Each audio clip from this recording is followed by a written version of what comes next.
My name is Juliana Reed, and for as long as I can remember, my world has been one of quiet contemplation, scented with the vanilla and lignin of aging paper. I am a book restorer, a mender of things that others might discard. In my small studio, tucked away on a cobbled side street in the heart of the city, I spend my days stitching spines, patching torn pages, and coaxing the faded ink of forgotten stories back to life. It's a patient, methodical craft, one that taught me the value of history, the beauty of imperfection, and the quiet dignity of things that have endured. My own life was much like the books I treasured, simple, bound in the sturdy covers of a loving upbringing, and filled with a narrative I thought I understood. My parents, a history professor and a botanist, had cultivated in me a deep appreciation for the world's quiet wonders. We lived in a modest home overflowing with books and plants, a place where success was measured not in bank statements, but in the richness of one's inner life and the kindness one extended to the world. Then, 2 years ago, a new, wholly unexpected chapter began. I met Adrian. Adrian Sterling was magnetic, a whirlwind of energy and ambition that felt both thrilling and terrifyingly foreign. He was a junior executive at Aura Dynamics, a global tech firm, and moved through a world of glass towers and sharp-edged ambition that was the very antithesis of my own. He was brilliant and driven, but beneath the polished surface, I sensed a deep, yearning vulnerability, a need for an anchor in the glittering storm of his life. I fell in love with that vulnerability, with the quiet moments when the city striver would fall away, and I would catch a glimpse of the gentle, thoughtful man he could be. Our worlds were different, but we found a common language in our shared dreams for a future, a life woven together from his drive and my stillness. But there was always a shadow at the edge of our story, a figure so mythic and powerful that he felt more like a character from folklore than a living man. His father, Conrad Sterling. Conrad Sterling was a ghost in the machine of the modern world. He had built Aura Dynamics from a garage startup into a behemoth of sustainable technology, a company that had genuinely reshaped the world for the better. He was hailed as a visionary, a genius. And then, a decade ago, on the heels of his greatest success, he had simply vanished. He retreated from public life entirely, sequestering himself in his legendary coastal estate, Stonehaven Estate, becoming a figure of whispered rumor and intense speculation. Adrian spoke of him with a complicated cocktail of awe, fear, and a deep, unquenched thirst for approval. Conrad was, by all accounts, a man of immense intellect, uncompromising principles, and a notoriously eccentric, difficult nature. He communicated with his own son through sporadic, cryptic emails sent via his attorneys.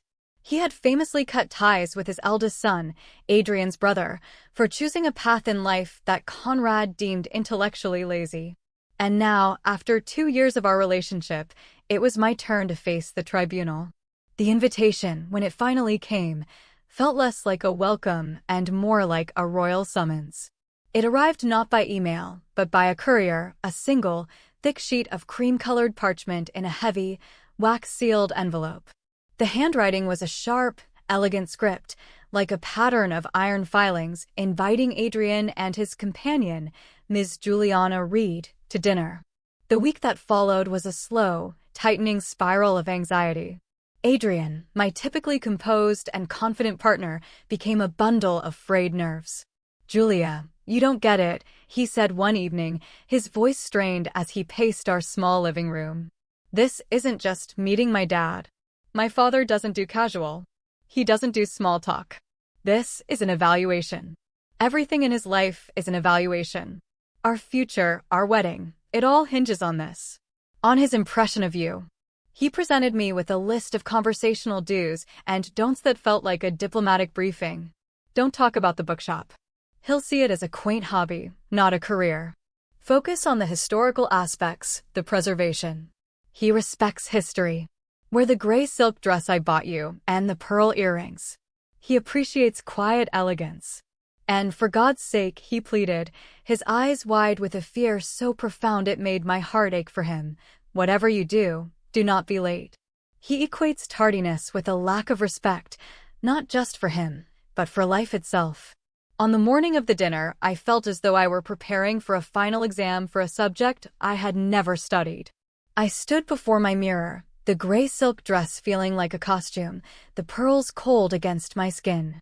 I rehearsed anecdotes about 18th century binding techniques until the words felt like ash in my mouth.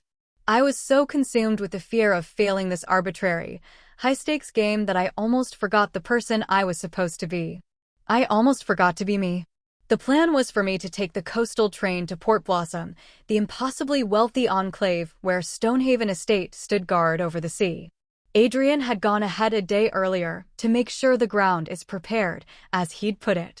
As I stepped from the train, the station, smelling of salt and diesel, felt like the threshold to another realm. The pressure of the day was a physical weight, a tightness in my chest that made each breath a conscious effort. The estate was a mile's walk from the station. A cab was waiting as Adrian had arranged, but I waved it on. I needed to feel the earth beneath my feet, to breathe the cool, salty air and try to find my own center before stepping into the lion's den. I needed a moment to remember the woman Adrian had first fallen in love with, not the polished effigy I was attempting to become. The walk was a journey through a world of silent, ostentatious wealth. Immense houses, more like private resorts than homes, hid behind towering cypress hedges and gates of scrolled ironwork. The silence was absolute, broken only by the distant cry of a gull and the whisper of the wind through the pines. There were no people on the pristine sidewalks, no children playing on the impossibly green lawns. It was a beautiful, perfect, and profoundly lonely place.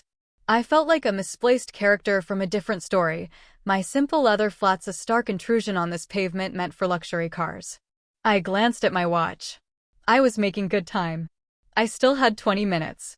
It was on a small, windswept bluff overlooking the churning sea that I saw him. He was sitting on a simple wooden bench, the only thing in this meticulously curated landscape that seemed real, that seemed out of place.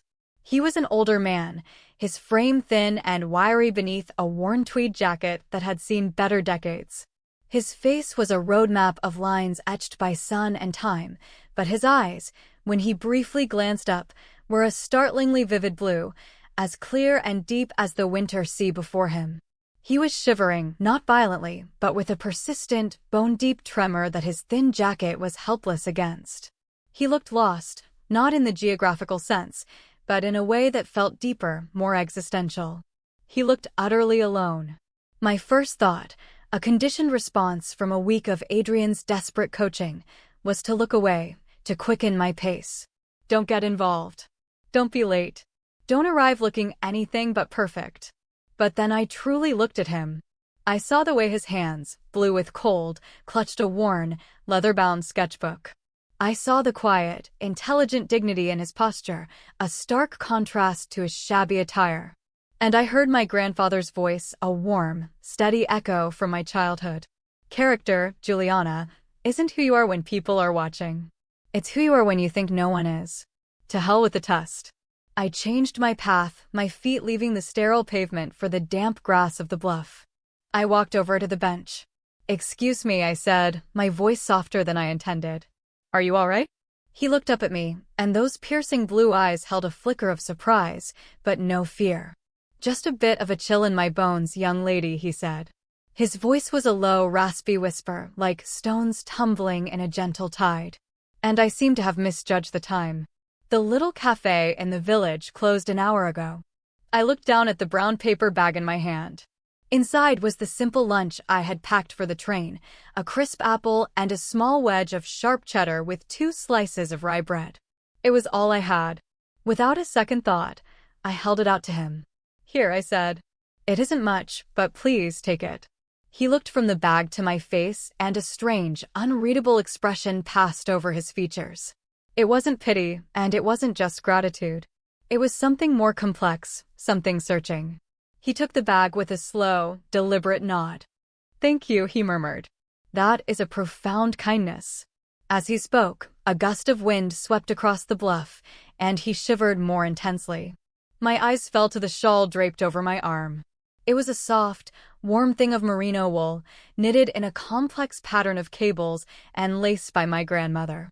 It was my most treasured possession, a tangible link to her memory, a thing of comfort I often took with me on stressful days. It was far more valuable to me than any silk dress or pearl earrings. On an impulse that felt more like a certainty, I unfolded it. "And you need this more than I do," I said, gently draping the soft wool over his thin, trembling shoulders. He looked down at the intricate pattern of the shawl, his long, slender fingers tracing one of the knitted cables. He didn't protest. He didn't act embarrassed. He simply drew it closer around himself, a look of deep and quiet wonder in his eyes. He looked back up at me, and his gaze seemed to penetrate straight through the nervous girl on her way to a dinner party, seeing something deeper inside. "You are a very good woman," he said, his voice soft but clear. I just smiled, a genuine smile that reached my eyes for the first time that day. I wished him well and turned to leave. It was only then, as I glanced at my watch, that a jolt of pure adrenaline shot through me. I was going to be late. Irrevocably, disastrously late. I hurried away, my heart now pounding with a frantic, desperate rhythm. I had failed Adrian's test before I had even set foot in the door. I had no way of knowing that I had just passed the only test that truly mattered. I left the old man on the bench, the image of his quiet, dignified gratitude a strange comfort against the rising tide of my own panic. A glance at my watch confirmed my fate, 6:13 p.m. I was 13 minutes late for the most pivotal, terrifying meeting of my life. I all but ran the last half-mile, my practical flats making soft, urgent sounds on the gravel of the private lane. The gates to Stonehaven Estate were even more formidable up close than in the photographs I had seen, two towering panels of weathered iron, wrought into the shape of crashing waves, with no visible name or number. It was a gate that did not invite entry but rather declared a definitive separation from the outside world. I found the intercom, a discreet brass plate set into a stone pillar, and pressed the button. My voice trembled as I announced myself. "Juliana Reed, for Mr. Sterling." There was a long, unnerving silence that felt like a judgment in itself, and then a low, resonant buzz. The iron waves swung inward with a slow, majestic silence, revealing a driveway that curved like a serpent through a dense forest of ancient, wind-sculpted cypress trees. The air grew cooler, heavy with the scent of pine needles and damp earth. This was not a driveway, it was a pilgrimage route. At the end of it, clinging to the edge of a sheer cliff overlooking the turbulent sea, the manor itself came into view.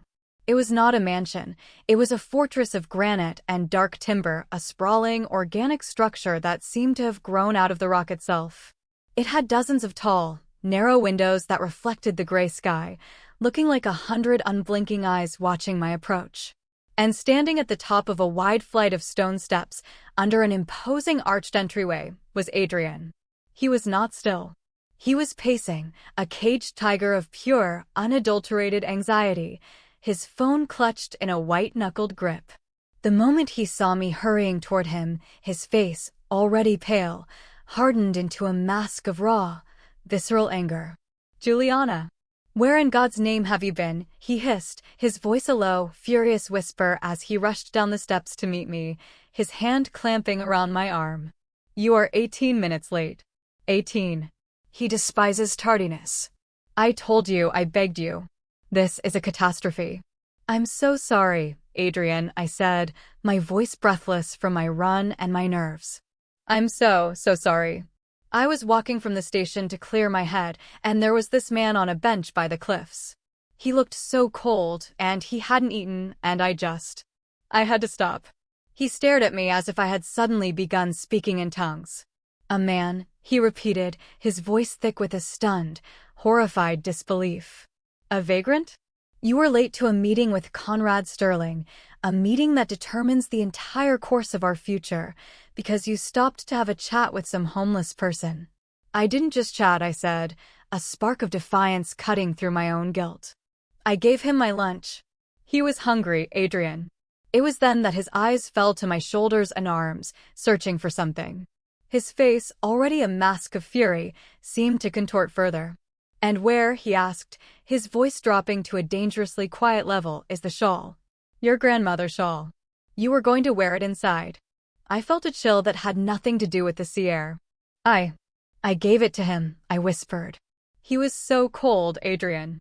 You gave it away, he said, his voice rising to a choked, incredulous squeak. Your grandmother's shawl. A family heirloom. To a drifter. Juliana, what is wrong with you? Do you have any concept of what is on the line tonight?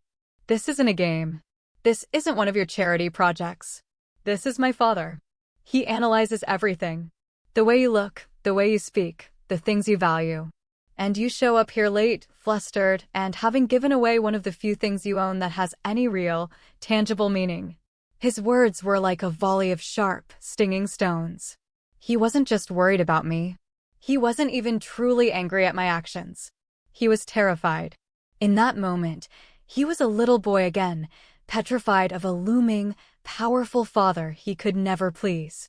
He saw me not as his partner, the woman he loved, but as a fatal liability, a loose variable that had just ruined his meticulously planned equation for approval.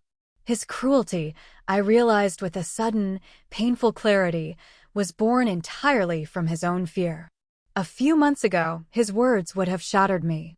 I would have crumpled under the weight of his disappointment and my own failure. But standing there on those cold stone steps, with the vast, indifferent sea behind me, something shifted inside me. A quiet, unshakable calm began to settle in my bones. I had made a choice on that bluff. I had chosen compassion over punctuality, human warmth over an heirloom. If that choice made me unsuitable for the world of Conrad Sterling, then so be it. I had been true to the person my grandparents had raised me to be. I had passed a test that was far more important than Adrian's or his father's. Just then, the massive oak door of the manor swung open soundlessly. A tall, impossibly lean man in a simple, dark suit stood silhouetted in the doorway. His face was impassive, his posture rigid.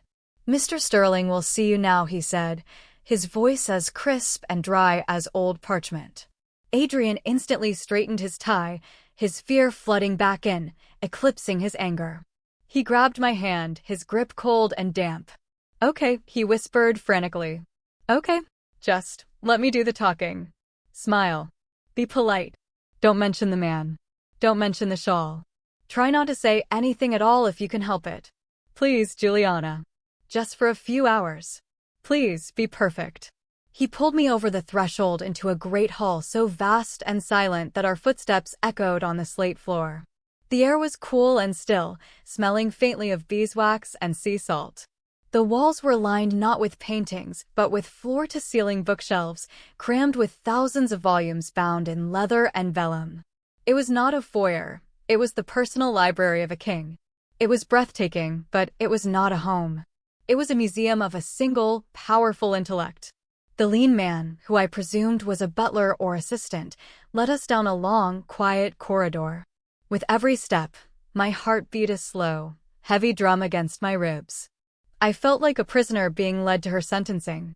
I squeezed Adrian's hand, a gesture meant to reassure him, but it was my own resolve I was clinging to. He was right about one thing. This was a test. A test of my character, my values, my very soul. The man stopped before a pair of towering doors made of dark, polished redwood. "Mr. Sterling is waiting in the dining hall," he announced. As he reached for the handles, I could hear a low voice from within. It was a man's voice, raspy and quiet, with a strange, familiar cadence that I couldn't quite place. My heart faltered. No, it couldn't be. The doors swung open. Adrian was still whispering panicked instructions in my ear. "Remember, firm handshake, make eye contact, don't." But I wasn't listening to him anymore. My world had narrowed to a single point. I wasn't looking at the magnificent, 20-foot-long table carved from a single piece of oak, nor the simple, elegant chandelier that hung above it. I was frozen, my eyes locked on the man sitting alone at the far end of the table. It was him, the man from the bluff. And draped across the back of his high, throne-like chair, was my grandmother's shawl. The butler, a man so discreet he seemed to blend with the shadows, held the redwood doors open, the silence he commanded more absolute than any sound. The dining hall beyond was a study in austere grandeur. The long, oaken table, polished to a deep, dark luster, stretched down the length of the room like a road into the heart of the house. Above it, a modern, minimalist chandelier of brass and glass hung unlit. And at the far end, in a high-backed chair that was less furniture and more a statement of authority, sat the man from the cliffside bench. Adrian, still whispering his litany of warnings, finally noticed my paralysis. "Julia, what is it? Come on, don't just stand there," he urged, giving my arm a nervous tug. But his words dissolved as he followed my gaze down the imposing length of the table and finally, truly, saw his father. The transformation was breathtaking. Adrian, who had just spent 10 minutes berating me for my lack of composure, now looked like a child who had seen a ghost. The color drained from his face, leaving it a sickly, chalky white. His confident posture utterly collapsed, his shoulders slumping in defeat. His mouth fell open, and a small, strangled gasp escaped his lips. "Father," he stammered, his voice a disbelieving squeak. What are you wearing? What's going on?" The man at the end of the table did not answer his son. He didn't even look at him. His eyes, those same clear, startlingly blue eyes that had met mine with such quiet dignity on the bench, were fixed on me. And he smiled. It was a warm, genuine, and completely familiar smile. "Welcome, Juliana," he said, his voice the same kind, raspy whisper I had heard an hour before. "Please come in. Have a seat. I must apologize for my earlier state of dress. It's an old, and I admit, rather eccentric method of mine for taking the temperature of the world." I remained rooted to the spot, my mind struggling to stitch together two impossible realities: the shivering, hungry man on the bench and the legendary, reclusive titan of industry, Conrad Sterling. The cognitive dissonance was so profound my brain felt like it was short-circuiting. It was Adrian's panicked, horrified whisper that finally broke the spell. "The man on the bench," he hissed at me, the dawning, sickening realization of what he had said to me on the steps now washing over him in a visible wave. That was him. Conrad Sterling finally turned his cool, intelligent gaze upon his son. "Adrian," he said, and all the earlier warmth vanished from his voice, leaving it as sharp and cold as the winter sea. "You seem surprised. You shouldn't be. You of all people know that I value integrity and authenticity above all else. It is the only true currency in this bankrupt world. I have spent the better part of a decade devising little experiments to see if I can find a trace of it in people, to see who they are when they believe no one of consequence is watching." He gestured with a long, elegant hand to the rows of empty chairs lining the vast table. "I have had heirs to fortunes, titans of finance, and ambitious young men very much like you sit in this room, Adrian. They arrive in their bespoke suits, armed with their polished resumes and their calculated flattery. They perform beautifully." He let out a soft sigh, a sound of deep, profound weariness. "But a performance is all it ever is. A script they think I want to hear." He turned back to me then, and the warmth flooded back into his eyes, his expression softening into a look of such genuine, fatherly approval that it made my chest ache. "And then today," he said, his voice soft again, "this young woman appeared. This woman, your fiancé, whom you had, quite reasonably, terrified with tales of the difficult old man and his castle. This woman, who knew she was late, who believed every second counted against her, who thought her appearance and composure were being meticulously judged." He paused, his gaze steady on my face. "She stopped," he said, the words echoing in the silent room like a pronouncement. "She looked at a shabby old man, a nobody, and she didn't see a nuisance or a threat. She saw a fellow human being. She wasn't disgusted. She wasn't afraid. She did not hurry past with a dismissive glance. She sacrificed her precious time." His eyes flickered to a small, fine china plate that sat beside his own, on which rested my half-eaten apple and the rye bread. She sacrificed her own meal so that a stranger might not be hungry. He reached over and gently, almost reverently, touched the shawl that lay on the chair beside him. And she sacrificed this, a thing of clear and profound personal value, so that a stranger might be warm. She failed your superficial test of punctuality and propriety, Adrian. But she passed mine. The only one that has ever mattered. She passed it with a grace and a quiet strength that is rarer than any gem on this earth. He smiled at me again, a smile so full of warmth and acceptance it felt like a benediction. "Now, Juliana," he said, gesturing to the chair directly to his right, the seat of honor. "Let us have dinner. It appears we have a great many things to discuss. The future of a company, for one. And perhaps a wedding." He glanced, almost as an afterthought, toward his pale, trembling, and utterly broken son at the far end of the room. "Adrian, you may go, or you may stay and listen. For once, the choice is entirely yours." The silence that followed was not empty. It was dense, filled with the deafening sound of a world being remade. Adrian stood frozen by the door, a statue of public humiliation, his face a canvas of disbelief and dawning shame. He was looking at his father, the man whose approval he had chased his entire life, and seeing for the first time that he had never understood him at all. I, on the other hand, was looking at the man from the bench, a man I now felt I understood with a strange and sudden clarity. With a quiet grace that was the same whether in worn tweed or a fine wool suit, Conrad Sterling gestured once more to the seat at his right hand. "Juliana," he said again, his voice a gentle invitation. "Please." My legs, which had felt rooted to the floor, finally obeyed. I walked the long, lonely distance of the polished oak table, the soft taps of my shoes the only sound in the cavernous hall.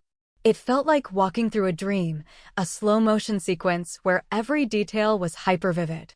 I took my seat at the right hand of this strange and astonishing king. After a long, agonizing moment, Adrian finally moved. He shuffled into the room like a disgraced courtier, his earlier arrogance completely stripped away, leaving only the raw, wounded boy beneath. He chose a chair at the most distant end of the table, as far from his father's quiet judgment as he could get, a silent, miserable ghost at the feast. The lean, silent assistant entered as if summoned by an unspoken signal, pushing a silver cart. He began to serve the first course with practiced, invisible efficiency. The meal that followed was the most surreal and profound of my life. The conversation was not the stilted, tense affair I had dreaded, but a warm, flowing dialogue between Conrad and me. He completely ignored his son. His focus, his entire being, was directed at me. He didn't ask about my finances, my family's social standing, or my 5-year plan. He asked about the books I was restoring, his blue eyes lighting up with genuine fascination as I described the art of mending a 17th-century folio. He asked about my work at the little non-profit library I volunteered at, the very topic Adrian had forbidden me from mentioning. My voice, at first hesitant, grew stronger and more confident with every sentence. I was not performing. I was simply being myself, and for the first time, I felt that was more than enough. I told him about the children's reading program we had started, about the joy of seeing a child discover a love for stories. He listened with an intensity that was both flattering and humbling, asking sharp, insightful questions that showed he wasn't just being polite, he was truly engaged. He asked about my childhood, and I told him about my parents, the professor and the botanist, and the quiet, scholarly love that filled our home. I told him about the values they had taught me, that curiosity was a form of prayer, that kindness was the highest form of intelligence, and that our responsibility to each other was the bedrock of a meaningful life. "They sound like wise people," Conrad said, his gaze warm and approving. "They raised a remarkable daughter." Between the main course and dessert, he reached for the shawl. He folded it with a careful, gentle reverence and held it out to me across the table. The soft wool was still warm. "I believe this belongs to you," he said, his eyes twinkling. "Thank you for the loan. It was a great comfort." As we talked, I realized what was truly happening. This dinner was not for my benefit. It was for Adrian's. Conrad wasn't just getting to know me. He was holding up a mirror to his son in the most devastatingly quiet way imaginable. He was showing Adrian, point by painful point, that the very qualities he had dismissed in me as liabilities, my humble background, my compassionate nature, my quaint profession, were the exact qualities his father cherished most. When the meal was over, Conrad walked us to the great hall. He stopped before the massive oak doors and finally addressed his son directly for the first time all evening. "You have an extraordinary woman here, Adrian," he said, his voice quiet but firm, resonating in the cavernous space. "Do not make the mistake of underestimating her or the values she represents ever again. Your future in my company and in my life is secure tonight. Not because of your own merit, but because of hers. Now go home and spend the rest of your life trying to be the man she already is." The drive back down the coast was conducted in a thick, heavy silence. Adrian gripped the steering wheel, his eyes fixed on the dark, winding road, his face a pale, grim mask of shame. I didn't know what to say. There was no victory to celebrate. We had both just been fundamentally dismantled and reassembled by his father. When we finally stood in the familiar, comforting clutter of our own small living room, he broke. He sank onto the edge of our worn sofa and wept. Not quiet, dignified tears, but deep, body-racking sobs of a shame so profound it was painful to witness. He apologized not just for his words on the steps of the manor, but for the past 2 years. He apologized for his cowardice, for his desperate, blinding obsession with his father's approval, and forever, for one single second, trying to shape me into someone I wasn't. It was the most honest and vulnerable I had ever seen him. The polished armor of the city executive was gone, melted away in the crucible of his father's test. In its place was just a man, flawed and broken, but finally, heartbreakingly real. And I knew in that moment that our relationship was not over. It was only just beginning. Our wedding, 3 months later, was not the grand society affair Adrian might have once envisioned. We were married in the sun-dappled garden of my parents' home, surrounded by unruly rose bushes and the quiet hum of bumblebees. It was a small, simple, and perfect ceremony. Conrad Sterling was there. He wore a beautifully tailored linen suit, but draped artfully around his shoulders. A badge of honor he wore with a proud, knowing smile was my grandmother's shawl. He was no longer the fearsome billionaire, nor the shivering man on the bench. He was just my father-in-law, my family. As I stood there, exchanging vows with Adrian, a new Adrian, a humbler, kinder, and infinitely more grounded man, I thought about the nature of tests. I had gone to Stonehaven Estate terrified of failing a superficial examination of appearances and etiquette. I had failed it spectacularly. And in doing so, I had passed the only test that ever mattered. My reward was not a fortune or a place in high society. It was the quiet, profound, and liberating realization that true worth is not measured by the things you own or the name you carry. It is measured, always and only, by the warmth you are willing to share with a stranger on a cold day when you believe that no one in the world is watching.